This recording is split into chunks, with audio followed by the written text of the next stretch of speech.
мен номер 9 акимет лицейі 7 сынып оқушысы Серікбай Мазун Смақұлы. Бұл гидропмекер жасанышқа тамшыны жасайтын құрылғы. Бұл гидропмекер жасанышқа тамшыны жасайтын құрылғы ауадағы балықта және ауадағы су көлемдерді жасайтын болады. Келесі ауысып.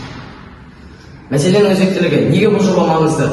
Қорғауда мынандай мәселені айтуға болады. Қазіргі таңда әлемдік ауыз су тапшылығы жаһандық мәселеге айналып отыр. Климаттың өзгеруі және де қуаңшылық және де құрғақшылық мәселеге айналып отыр. Бұл гидропмекер жасанышқа тамшыны жасайтын құрылғы бұл себептерге көмектесе алады. Гидропмекер жасанышқа тамшыны жасайтын құрылғы ауадағы балықтарды және шықтарды жинап бізге Қазақстанға өндіріске жіберуге болады. Келесі.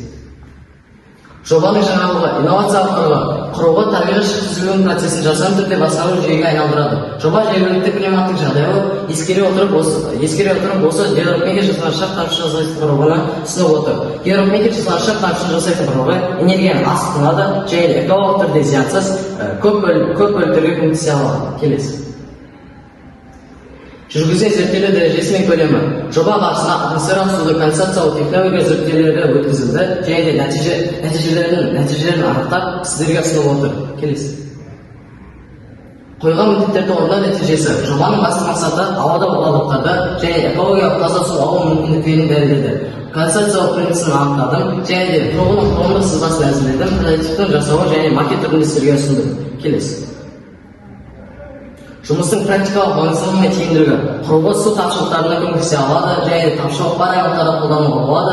Электр энергиясын аз тұтынады және де алғашқы жағдайға өте тиімді болып табылады. Келесі. Мектеп ауласында орналасқан флора фауна жаратылыстану пәндері зертханасы оқушылардың практикалық дағдыларын дамытуға бағытталған заманауи оқу алаңы. Бұл зертханалық 3 негізгі бөлімнен тұрады: субтропикалық, тропикалық және қоңыржай белдеу. Әрбір бөлімде сол климатқа аймақталған тән өсімдіктер өсіріліп, олардың өсуіне қажетті жағдайлар жасалған.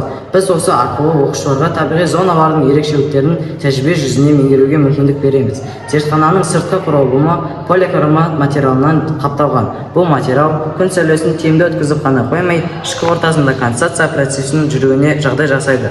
Соның нәтижесі ауадағы су бу тамшылары айналып табиғи шық жиналады.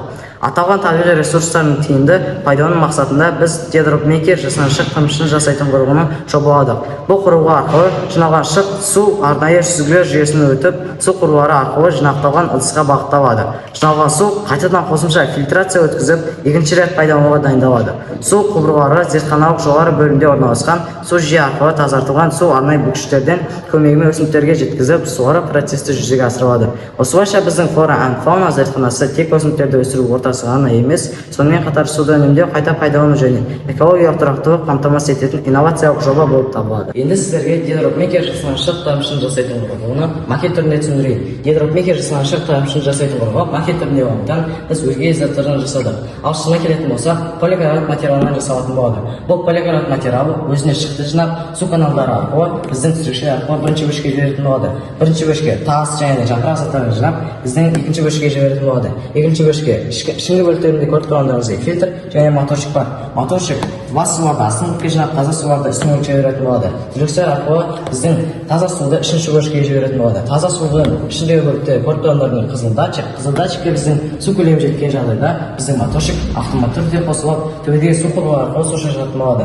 Ал оны біздің өзіміздің жағдайда жасасақ болады. Ал бірінші қызыл цвет жанып, жасыл қанаттан басатын боламыз. Сол кезеңде төбедегі су құбырлары арқылы су шашатын болады. Ал біздің гидропмекер жасаншық тамшы жасайтын құрылғы қосылған жағдайда біздің қызыл цвет жанатын болады. Қызыл цвет жанған деген сөз біздің гидропмекер жасаншық тамшыны жасайтын құрылғы автоматты түрде қосылды деген сөз. Ал бұл гидропмекер жасаншық тамшыны жасайтын құрылғы электрондық түрде көп тұтынғандықтан біз күн панельдерін орнатып, күн панельдері күн жағдайында өзіне электр қуатын жинап, біздің аккумуляторға жинайтын болады. Біздің макеттің астыңғы бөлігінде екі аккумулятор бар. Аккумулятор біздің гидропмекер жасаншық тамшыны жасайтын құрылғы автоматты түрде қосылуына және де өзіне қосылуға көмектесе алады. Ал бұл жағынан көріп тұрғандарыңыздай, бұл гидропмекер жасаншық тамшыны жасайтын құрылғының қолжетімді және де ауыл шаруашылықтарына көмектесе алатын гидропмекер жасаншық тамшыны жасайтын құрылғы. Бұл шынына келетін болсақ, алюминий материалынан жасалатын болады. Алюминий материалы өзіне поликарбонат секілді өзіне шықты көп жүретін болады. Ол сол біздің гидропмекер жасаншық тамшыны жасайтын құрылғы осылай біздің су құбырлары арқылы төбеге су жіберетін болады.